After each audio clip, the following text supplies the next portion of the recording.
You trusted me and I failed you. Usually, you come to this channel on Fridays to see a Reddit reply, and it's always educational, it's enlightening, it's humorous, it's some of the best times you'll have on YouTube itself. And you like to share these videos around, let your friends know about it. And you probably came to the channel this Friday expecting a new video, and instead, there was a gameplay video of Spider Woman, or Ghost Spider, actually. And you thought this is a really great gameplay video. He does a really good job of playing this Marvel Champions game, but I was really expecting a right reply. Truth is, I forgot which day it was, and I have been entirely wrong this entire week of what day is what. So, my bad. So even though it's Saturday, we're going to pretend this is Friday. And here's this week's Reddit reply. We got some questions to go through on Reddit, so let's jump right in, and hopefully we don't make that mistake again. First one is, what mistakes have you done when you first started playing? Hello, D20. Hello there. I will always include you if you talk about D20 in your subject line. So recently I found out, probably after 1,000 games of Marvel Champions as a solo player, that when the player deck runs out, you draw an encounter card. I've been making my games extra hard because every time my player deck ran out, I added an acceleration token to the main scheme. I also did that for the encounter deck. Needless to say, some of the games have been really crazy, with the main scheme going up 5, 6, 7 threat before villain activation, which is crazy. As far as mistakes that I've made as well, I don't know if I've ever done that. And we're going to talk about mistakes again at the end of this video as well, because look, we all make mistakes. It happens a lot. Recently, I mean, to this day, I've played thousands of games of Marvel Champions at this point.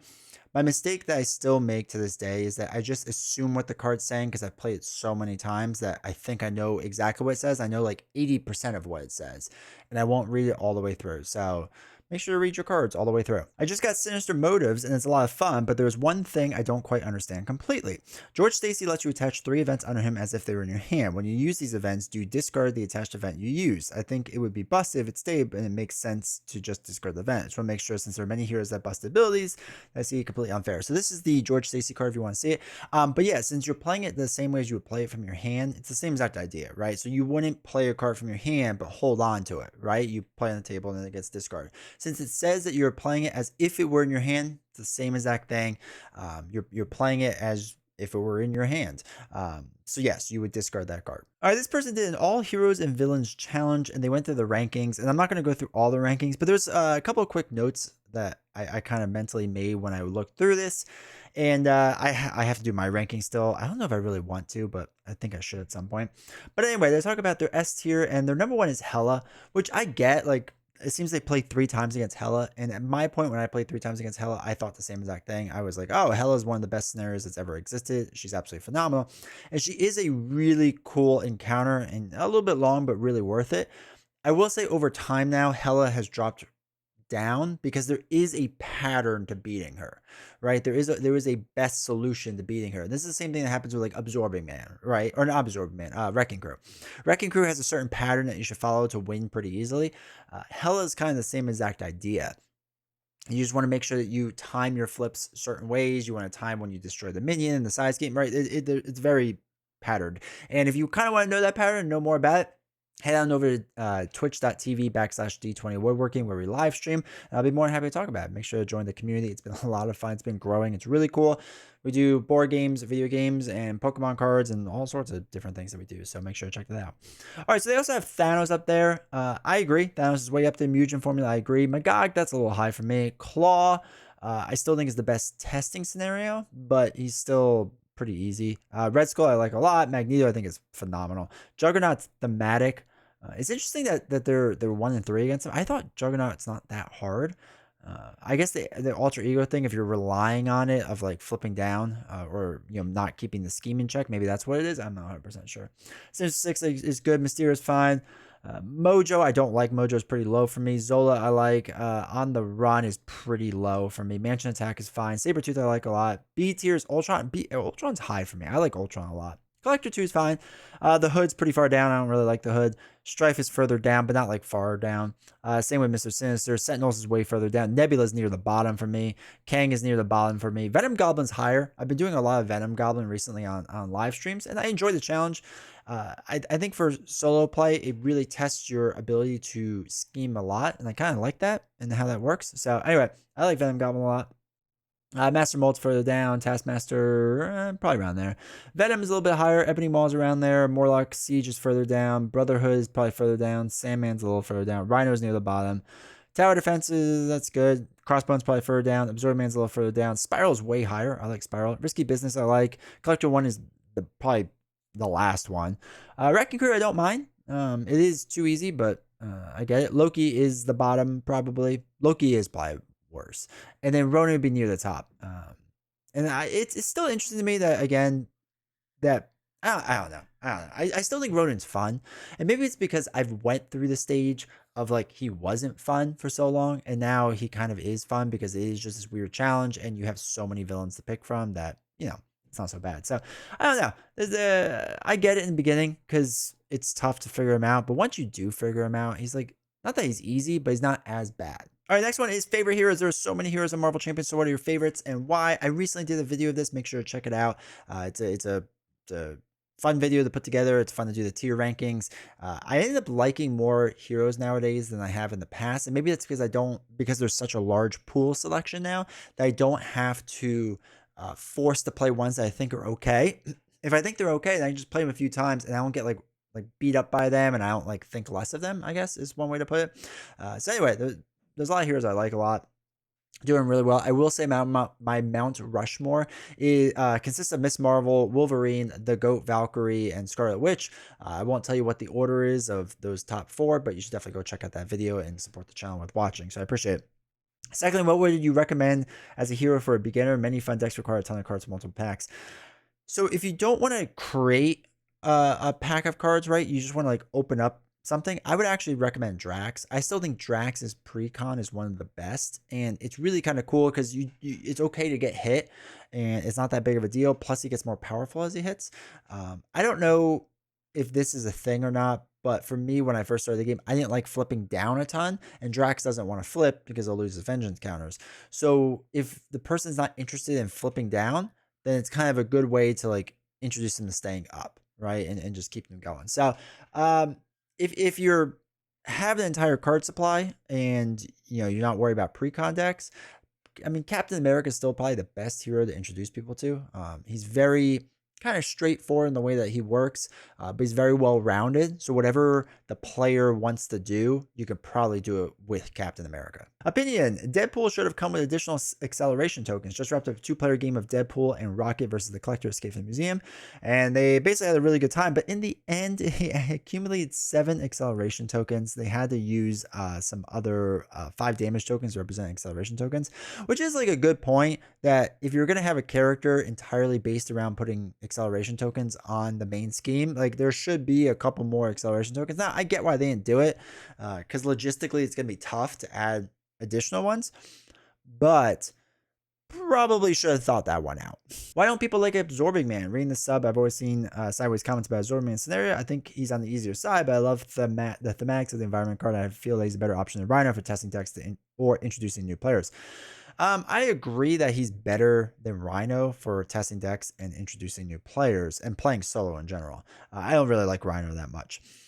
I think the majority of people play this game standard, and on standard, it's very hard to lose to Absorbing Man. Like it's kind of a challenge to do so. So I think that's how I'm gonna guess. I don't know this for a fact, and I should probably do a poll of it on YouTube and find out.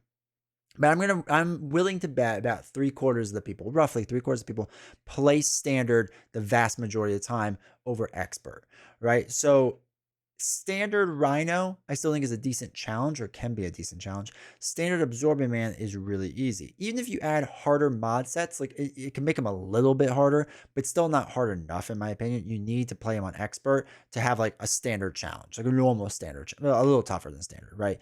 And then if you did like Expert 2, he's actually a really good challenge. Expert 2 plus mod sets makes it like a fun, normal Expert deck. So I think that's the big problem, is that most people play standard and it's just too easy. And it's very like formulaic on how to beat him. I think because you don't have to worry about the main scheme, like you kind of can just shut off that part of your brain. And I agree, for teaching people, it's maybe not that terrible because it allows more leeway and less chance of a loss. So I get the argument for Absorbing Man, but I think after you play him like 5 times, you're just kind of tired and don't want to play him ever again. So I think that's the bigger thing, is just replayability wise, he kind of drops off. General impressions of Mutant Genesis Wave. I've lagged a bit behind and finally caught up in all 6 heroes of the wave. I own everything and played everything before that. My impression is, aside from the powerful heroes, this wave brought some really fun, powerful aspect cards, mostly concerning the X-Men, which is true. It was all basically X-Men stuff. There's not much that works outside of the X-Men stuff. I don't really think there is much that works outside of X-Men stuff. I think it's all pretty much X-Men. Maybe there's like a couple random cards. So they only played the Mutant Genesis villains and expert, but most of the time I felt it was too easy, which they must be a very good player then, because that seemed kind of crazy. That I get it for most people, but like Magneto should still be really hard. Like I don't know. I've never had a situation where expert Magneto was easy. Mansion, the mansion attacks thing was pretty hard in expert too. I get the middle two, with Sentinels and Master Mold. They're not bad on expert. And Sabretooth, I mean, once you learn like his gimmick, he gets easier. So maybe they caught on to it really fast. I don't know. All right, so an extra thwart plus, I'm sorry. I've built ally builds in all aspects, two-handed, and the training cards just seem so good. The training cards are pretty good. Extra thwart plus 2 hit points. I can play Banshee now. Thwart 5 times for 3, and with expansion even more. Plus it confuses minions every time.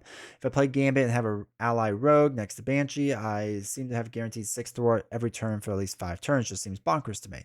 And it's true. I mean, if you can build this stuff out, yeah, it's definitely possible. Long story short, what's the consensus of this wave? I've also interested to hear what other things than difficulty and potential power creep, playability, and all that fun stuff. So it's definitely a step up in power. I don't think it was a step up in difficulty. I think this was meant to kind of introduce people into Marvel Champions, and I think it did a really good job of that. I will say Next Evolution, they're stronger. Generally speaking, the heroes are stronger, and the villains are easier. So I think they did kind of the wrong direction on that, unfortunately. And still, I mean, look, Next Evolution, I'm not upset with the wave overall. I'm still fine with it. I mean, I still own it. I still enjoy playing it. But I do think they took kind of a weird approach of making the heroes stronger and the villains weaker that wave. So we'll see what the final one is. I have a lot of faith in Caleb Grace, who's designing the Age of Apocalypse final wave for the X-Men, I should say. So I have a lot of faith in him with this. So I think it's going to be really good. Though, really kind of like glancing through Magic and Bishop a little bit more, I think they'd be pretty bonkers powerful. So I'm really hoping. I really kind of hope. Okay, really. Side note. I kind of hope Age of Apocalypse is almost as hard as Guardians Most Wanted. Not in like a cheesy way, because like Collector 1 and Nebula were difficult in cheesy ways. But like an actual like difficult box through and through.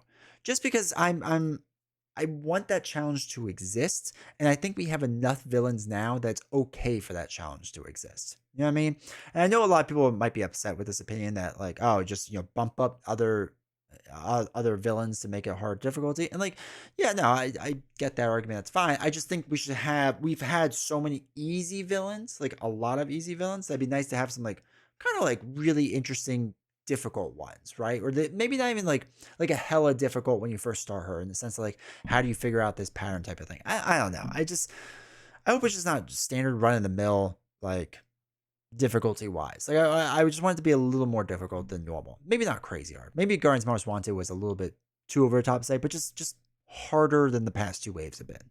All right, aspect cards. Hey, first time adding expansion to the game. I understood it. So any character can use any aspect card if it's true, especially for cards like this. And they have a picture of Cybo attack. Oh, okay, so theoretically, any character could put this in their deck, but play only if your hero has a psionic trait. They have to have the psionic trait to do so.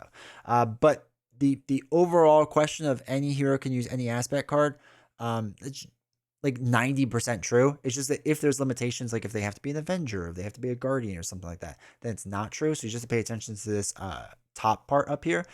So not any hero could use this. It has to be a psionic hero. But if they're asking, generally speaking, that aspect cards can go to other heroes, then yes. Exhaust question. Sorry for the dumb question. I couldn't find it online, and it's all good. I think it's good that people ask questions, so keep doing it because I need the content. I'm new to the game. After I exhaust my hero like Spider-Man, I attacked. He's exhausted, and then when Rhino attacks, does Spider-Man's effect trigger? Interrupt when the villain, yeah, or does it not since he is exhausted? So he shouldn't be exhausted during Rhino's attack. So after your turn, right, everything stands back up or on exhaust, and then Rhino would go. So you should be standing up. And then if you exhausted to defend, then you stay down until the end of the hero phase, and then you would like stand back up. But regardless, it's not like Ashes Reborn, where Ashes, if a card is exhausted, its text box is blank, right? This is kind of what made me think of this because a lot of people are like, why would they ever like do this?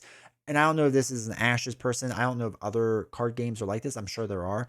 But in Ashes Reborn, if a card is exhausted, almost not all the cards, but a lot of the cards, if they're exhausted, the text box is blank. So I'm assuming that's why they're thinking this. But long story short, no, if your card is exhausted, the text box still exists in Marvel Champions. Is there any word on an official big box expansion storage solution? I'm thinking of something similar to what was released for Smash Up or Wingspan. I want to see if anything has been around announced before I start looking at my own storage solution. So Fantasy Flight Games has never done that as far as I know, or at least for the big three, right? I don't think, yeah, I'm pretty sure no giant storage box has existed for Lord of the Rings. It hasn't existed for Arkham Horror as far as I know, and I don't see it existing for Marvel Champions. Now, I kind of wish it would. Now, there's a game I really like called Hero Realms, and they came out with a big box. And they've since come out with more expansions, and then now they're selling like another bigger box, but you can still use the other box for stuff. And I kind of wish they would do that for Marvel Champions because I was reading some of the comments. People were saying, like, well, no, because they're going to keep coming out with content. So why would you want a bigger box? But that's the same argument as like, you have to store them now in something. So are you not storing your cards in anything now because eventually it's going to be out of date?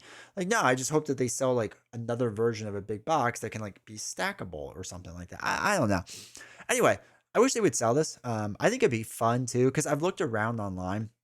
You can look on Etsy and there's some really good creators of product where they sell big box storage solutions. For card games, I use BCW white boxes, but I might be switching to something else if something catches my eye. I'm not 100% sure yet. But I would like something that has like the Marvel Champion stuff on it because it'd be nice looking, right? It's on my shelf and it's a main spot in my house because, why wouldn't you? And I wish it like was just a nicer wrapped thing. So it'd be cool if they did something like that. I would really enjoy that. And even if they have to make a second box or whatever, I think that'd be fine too. But I hope they do it. But as of now, they have not announced it, and I don't think they've ever done anything like that in the past. Thoughts on sleeves? Merry Christmas to you. And they're talking about getting sleeves and all that fun stuff. I have 2 packs of Dragon's Shields. The prospect of sleeving the whole thing in these makes me gulp. I get it. And I saw a YouTube video from Get Up in Game that mentioned he uses KMC Perfect Fit sleeves, but my brief Google indicates that it's inner sleeves. I don't know if that is. Maybe it is. So how do you sleeve your set as needed? Whole hog? What kind do you use? So personally, I sleeve everything. Everything. Like too much of things. Like even if there's like 7 copies of a card, except for the 3 double resource cards, even if there's several copies of a card, like 6 or 7 copies, I sleeve all of them. And then I rotate them through so they don't get worn out as fast because eventually the card gets like less like slick and it gets kind of sticky and tacky to it. So I used to sleeve everything in Sleeve Kings. And look, Sleeve Kings is a fine company. They make fine sleeves, whatever. It will do. The Sleeve Kings will do in a pinch. My problem with Sleeve Kings or any cheap, like kind of penny sleeve alternative is that after playing like a dozen, 2, 3, 4 times, the sleeves start to stick, right? And I don't know if it's the oils on my hands or whatever. Like I don't eat food while I play, so I don't know what it is fully, but they start to stick a little bit. So then I'm trying to shuffle, I'm trying to draw cards, and like I'm just peeling apart cards. And I don't know if that's only like the random penny sleeves I've gotten and Sleeve King stuff. And again, it doesn't happen until after about 4 or 5 dozen plays. But I play that much pretty quickly, so it's especially for like the standard difficulty cards, right, with Shadow of the Past and whatever, since you put them in all the time, they kind of stick a little bit more. So anyway, long story short is I sleeve everything through Dragon Shield. I use Dragon Shield for everything. I just reorganize all my Dragon Shield sleeves. I use the matte ones unless it's double-sided cards, and I use just regular clear ones. I will let you know that if you're willing to make the dive into it, There are sometimes deals on eBay where you can buy 10 boxes of Dragon Shield cards and they work out to like $7 or $8 like a box. Like sometimes a little bit cheaper too, and you can sometimes get free shipping. So I've done it that way recently and they're all fine, right? They're just people unloading inventory. So it's definitely an option. It's definitely a way to go instead of buying it through like a miniature market or Game Nerds. Like I've used them for other things, but buying sleeves is usually pretty expensive unless they have like a crazy deal. But check out eBay. It's as long as you use a reputable seller, like who has good reviews and whatever. Like I've never been burned on them or anything, and they're all good and stuff. So definitely a way to lower the cost of Dragon Shield, but yes, it is very expensive. Organization with a while short on time, I'm looking for advice on the best way to organize everything. I'm a casual player. I have everything minus Angel and some unopened stuff. I hate deck building, and the game is getting large. So what I will say is if you hate deck building, play the precons. If you're tired of playing the precons, go to marvelcdb.com. It's a great website. It's a great resource. Just pick a hero that you like and play one of the decks that they built you. I don't think there's any real way to get around it. I think the best way to eventually organize it that I found is to store them in boxes. So for me, I have a heroes box, an aspect box, a villain box, and like random card box. And I need to reorganize it all. So it's like aspect, mods, villains, and heroes, though heroes takes up a lot of space. But I gotta figure out a way to restore it. Anyway, I think you're gonna have to do that at some point, and you're gonna need to get dividers. Now, I'm pretty sure on BGG, at least they used to have free dividers that you can print out. That might be your best bet, is just getting free printable dividers, doing that, then cutting strips of paper in between for your aspects. Not just the aspect, but what the aspect is. So if it's like a aggression event card, doing that. I've also now getting to the point where I need to start breaking it down by cost, because just breaking it down by the aspect, like event, like aggression event, it's still like a huge stack of cards now, and I need to know like, okay, where I know it's a one cost card, where's the one, right? So my collection is getting to that size at this point that I have to do it that way. But when you start doing that, it eases up everything, right? It makes it all so much quicker. The other thing I will say too is that I will cheat that system just slightly. If there are certain cards I know that I use all the time, then I will move that card to the front of the set, or the back if I only use it for certain things. So like there's Web Warrior cards that are like support cards or upgrade cards that I will use all the time. A copy of it gets moved all the way to the back of the sports section, so I have to like dig through and try to find it. Same with like upgrade with endurance, right? I use endurance a lot in my decks. I put it near the front, right? Because I don't need to go all the way through all my upgrades to find it in the middle, because I know I'm going to use it the majority of the time. That works for me. It might not work for you because it's a little bit complicated and trying to figure out where things go back. But generally speaking, that's how I've been organizing things. All right, finally, we're going to close out with another person that made a rules mistake. They always thought the star icon and the boost cards count as a boost icon, but then my girlfriend realized that they were just a reminder for the card effect. So it makes things a lot easier. And this is a good reminder because I've made this mistake too when I started. Only count boost icons for counting numbers. Stars are a reminder for something else, but I will let you know that the star takes place before the boost icons, and before, generally speaking, before the attack. So make sure you pay attention to that, because you have to usually, I don't think it's all the time, but I think it's most of the time. Usually it does that thing first before the attack hits you, like most of the time. All right, well, hopefully you enjoyed this week's Reddit reply. If you have not hit the like button yet, if you have not hit subscribe yet, make sure you do it. And even if you have subscribed, make sure you hit the bell. Turn on that little bell, because that stuff lets you know when new videos come out. It really helps out the page, and helps out with the traffic and all that fun stuff, and helps the channel grow. And if you're sharing the channel with people, I really appreciate it. I've seen that more people do that, share the channel or share videos, so I really do appreciate you all doing that. Help spread the word. Thank you very much for that. Lastly, we made a comment about how I recently ranked all the heroes from Marvel Champions. You should check it out. Right here is the video. It was really fun to do. Make sure to watch that through, and then also hit the like button on that video, and I'll see you all next time.